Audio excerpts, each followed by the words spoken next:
L'actualité décortiquée, commentée. Savoir et comprendre. Cube.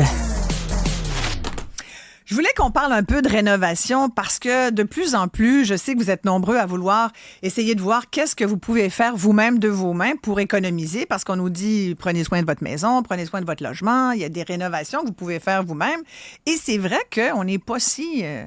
on peut se servir de nos mains et de notre tête.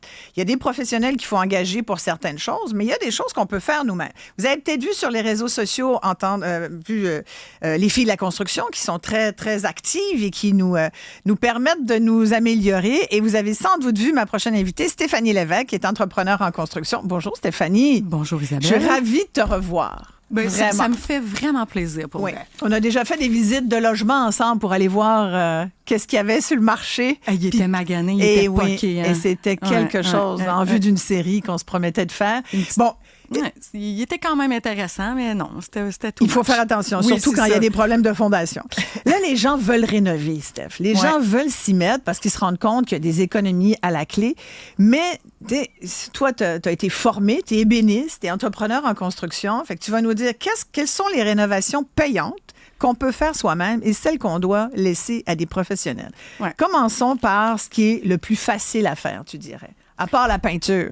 Qui est magnifique. Mais puis moi, je déteste la peinture. T'aimes pas ça? Ah non, j'aime ça. Je m'en mets dans les cheveux, dans le nez, partout. Ah, moi, écoute, la peinture, je trouve que c'est la meilleure façon de changer ton décor vite. Oui, ça, je te l'accorde. D'avoir l'air, tu sais, qui donne un petit coup de fouet. Moi, je viens de tout peindre mes cadres de porte noires. T'es mon idole. Ça m'a pris la semaine passée, j'ai embarqué mon chum là-dedans. Écoute, oui, c'est ça. Ouais. C'était toi qui avais le casse embarqué. Oui, c'est ça. Là, puis là. J'adore. Non, j'ai quand même peint aussi. Bon, non, à mais part la peinture, oui, ouais. c'est sûr et certain. En fait, tout ce qui va donner, tout ce qui va changer le look intérieur, ça, c'est sûr et certain. Puis là, tu disais, qu'est-ce qui va être payant? Oui. À partir du moment où tu mets les mains dans tes rénaux, c'est payant pour toi.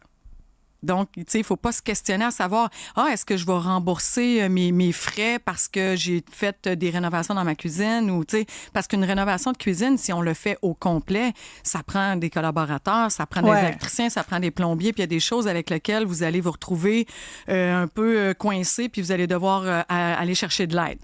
Mais une réno d'une cuisine, une métamorphose, je dirais plutôt dire, ça serait facile. Sauf que c'est sûr que si tu observes ta cuisine puis qu'il y a des choses qui te tapent ses nerfs, ben c'est pas un coup de pinceau qui va changer quelque chose. C'est sûr.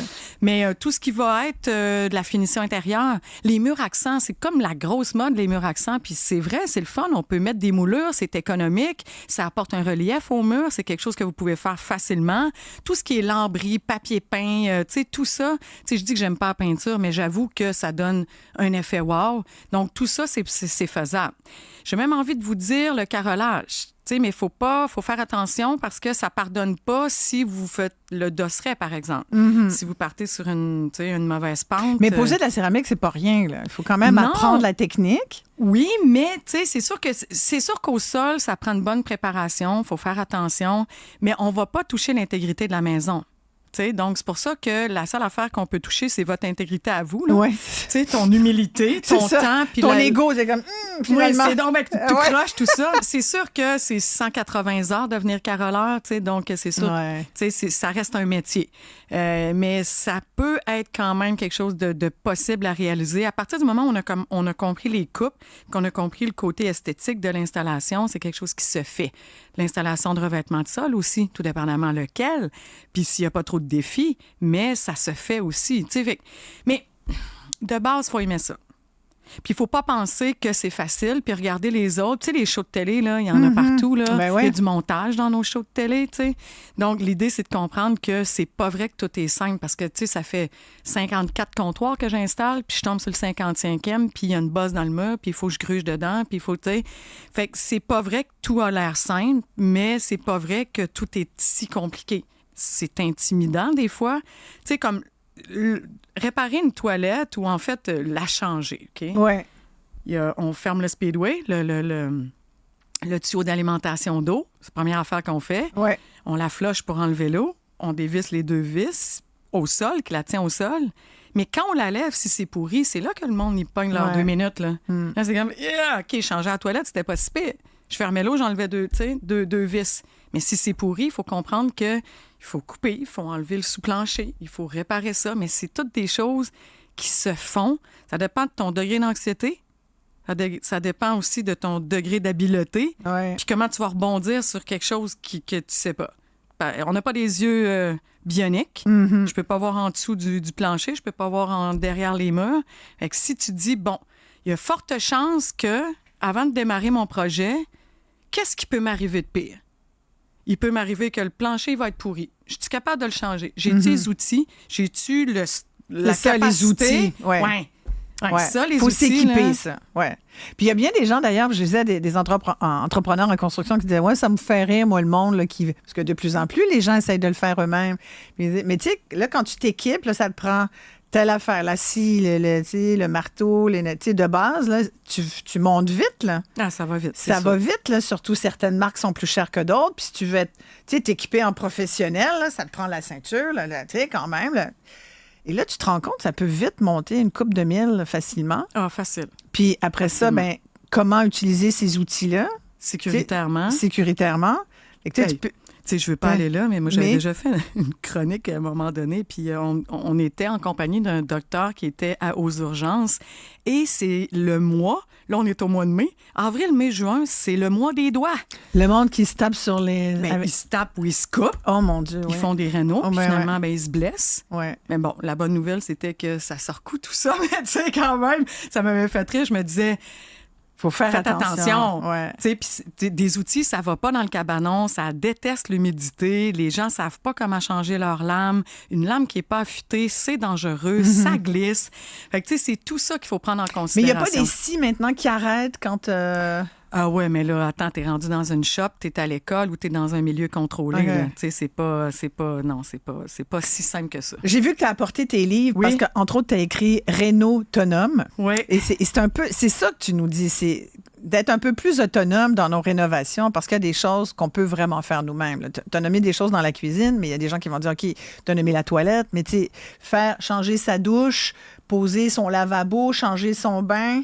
Changer sa douche, c'est non, ça. Ça, non? Non. On fait pas ça. Ben, on plus appelle ou un moins. plombier. Ben, tu sais, non, faut que tu saches où tu t'en vas. C'est ça. Fait, tout ce qui touche la plomberie, à partir du moment où, en plus, si tu as envie de changer les éléments de place, là, On c'est sûr touche que tu as pas à besoin ça. d'un plombier. Non, c'est sûr. Puis même à ça, tu sais, puis c'est drôle parce que dans Réno autonome, c'est là, je parle de quelques trucs de plomberie, mais la plomberie, il faut faire attention. Il faut vraiment faire attention parce que, là, je vais prendre un anglicisme, je m'excuse, mais la goutte à goutte, là, le fameux petit slow leak, si tu le vois pas, des fois, une goutte aux 4 heures, mais pendant 2 ans, ça fait tout un ravage. Ouais. Fait qu'il faut être assez solide dans notre changement de robinetterie pour valider correctement que tout ça est bien fait, mais ça se peut aussi. Tu sais, puis ça fait combien de temps, Isabelle? Ça fait... J'ai 12 ans en tête, 10-12 ans que mon objectif, c'est justement de renseigner un peu mieux monsieur, madame, tout le monde, le grand public. Parce que même si tu ne deviens pas madame Bricole là, ou monsieur Bricole, au moins si tu es mieux renseigné, je pense que ça va amener un lien de confiance avec ton entrepreneur qui va être beaucoup plus serré.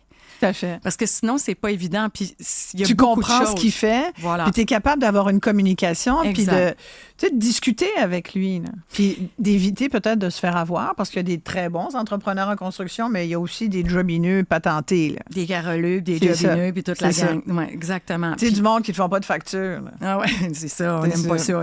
Non. Puis tu sais, tu parlais des filles de la construction. Oui, parce qu'on te voit beaucoup avec les filles de la construction. Oui, mais ça, c'est pas moi qui a démarré ça. C'est vraiment Marie-France Côté-Nollet. Oui. Elle m'a appelée en pleine pandémie. En fait, elle se cherchait du gyps comme tout le monde. Ouais. J'ai dit, je peux rien faire pour toi, ma belle, tu sais. Mais j'ai aimé son approche parce que Marie-France, en fait, qui est loin d'être une fille de la construction, puis ça, j'étais fru. J'ai dit, comment tu peux t'appeler les filles de la construction puis pas être capable de tenir une perceuse, toi, Arrête chose? donc! 0 puis une barre. Parce que moi, je regarde, là, c'est... Elle est bonne à cette heure. Ouais. Mais elle a passé par moi. Ah, mais au début, non. Ah non, non, OK. c'était quelque chose. Petit poignet cassé, puis une vraie fille, là. C'est une vraie fille. J'aime bien mon côté fille, là. Tu sais, j'essaie de le nourrir autant que Non, mais possible. attends, tu dis une vraie fille. Il y a des filles qui sont bonnes, là. Regarde, à oui, toi, oui, t'en mais es ce la que je veux preuve, dire, hein. c'est qu'elle venait les ongles peints, puis tu sais, elle aimait pas ça, l'odeur, le bruit, là, tu sais, il n'y a rien qui fitait autour de la construction. Mais à un moment donné, à force d'avoir des techniques de travail, elle s'est mise à aimer ça. Puis c'est ça, la patente. Ouais. Quand tu occupes tes 2 mains à faire quelque chose, tu oublies un peu tes petits problèmes, puis tu peux personnaliser ton intérieur. Puis maintenant, sa maison, wow! Ouais. Tu sais? C'est ça. Puis c'est un peu ça que les filles de la construction, c'est qu'elles poursuivaient ma mission d'éducation. Exact. Mais j'ai des filles de Rimouski. On avait des filles du Saguenay-Lac-Saint-Jean, de l'Abitibi, de Gatineau. Puis moi, ils me disent, ouais, mais c'est quoi la différence entre YouTube ou un livre? Le livre, tu vas le lire chez toi, je suis pas là. La YouTube, vas-y, c'est souvent pas le cas qu'on te parle. Tandis qu'avec les filles de la construction, on est là. C'est la communauté de filles qui m'a fait complètement craquer. C'est ce qui fait que je collabore avec elles avec plaisir. Oui, et puis donc, vous donnez de la formation et tout. Puis c'est très tendance. Il y a les filles de la construction. Il y a aussi les affûtés qui donnent des ateliers. Moi, je me promets depuis des mois d'aller en suivre. Oui. Tu sais, ne serait-ce que pour apprendre à vraiment poser de la céramique comme il faut. Parce que, tu sais, j'enseignais pour eux avant, moi. Mais écoute, je trouve ça bien. C'est super populaire, là. C'est un succès. C'est fou. Fait qu'il y a vraiment de la place pour ça parce que les gens veulent devenir plus capables de faire les choses eux-mêmes. Au moins de l'essayer. Pas juste pour l'argent, mais des fois, c'est le professionnel, il n'est pas disponible. T'sais. Il y a certaines régions, là, c'est comme 2 ans plus tard, tu vas peut-être avoir le gars que tu veux pour venir réparer ton affaire ou rénover ta salle de bain. Là, je vais même pousser plus loin. Des fois, ça élimine les déchets. Parce que quand tu es capable de le faire ou quand tu es capable de réparer quelque chose au lieu de tout foutre au vidange tout le temps. Oui. Fait que, tu sais, c'est une petite mission. Tu sais, les affûtés, moi, j'étais là bien avant avec mes ateliers. La gang est arrivée. J'étais allée leur donner un coup de main.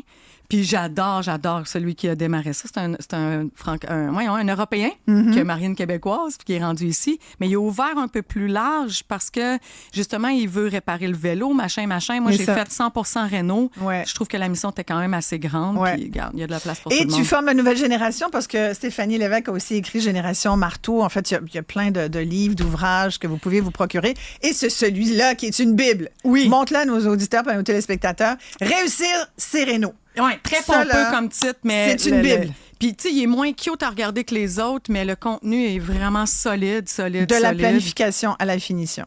Sincèrement, tu lis ça, tu veux faire ta réno de salle de bain ou cuisine, tu vas jamais regretter parce que sinon, c'est contre-productif d'oublier quelque chose. Stéphanie Lévesque, merci beaucoup d'être venue nous voir. Ça m'a fait grand plaisir de te recevoir. À très bientôt. Ciao.